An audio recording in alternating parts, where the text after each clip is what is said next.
का भाऊ किती दिली भाजी? 15 जोडी. 15ला? हो लय महाग लावली हो. थोडी कमी करा ना, 10ला द्या ना, 2 घेतो. अहो नाही हो, अहो आता कुठेतरी भाव आलाय आणि पाऊस झालाय ना, जरा भाव वाढले आणि 10 रुपयात नाही परवडतो. बरं जाऊ द्या मग, बघतो दुसरीकडे. हो भाऊ थांबा, या इकडं.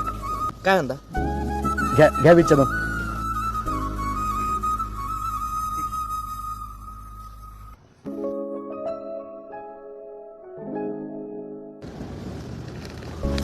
हो भाऊ, अहो 30 रुपये दिले तुम्ही, हे 10 रुपये घेऊन जा. राहू द्या हो, शेतकरी आहात तुम्ही, व्यापारी नाही. आणि या भाजीसाठी तुम्ही काय कष्ट घेतले असतील ना माहिती आहे मला, कारण मी पण एक शेतकरीच आहे. आणि एका शेतकऱ्याने दुसऱ्या शेतकऱ्याच्या शेतमालाला योग्य भाव दिला नाही तर हे जग तरी काय देणार. राहू दे. एकजुटीनं लढूया सारे, घेऊन हाती हात रा.